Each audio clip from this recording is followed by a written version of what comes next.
स्वामी समर्थ सांगतात, आपल्या घरात खरोखर देवाचा वास आहे का हे ओळखण्यासाठी 5 सोपे संकेत मिळतात.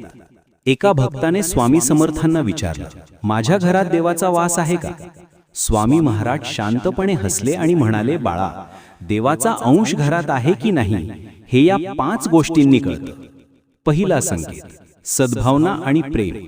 घरातील माणसांमध्ये जर नेहमी प्रेम, आपुलकी, आदर आणि शांतता असेल तर देवाचा वास नक्कीच तिथे असतो.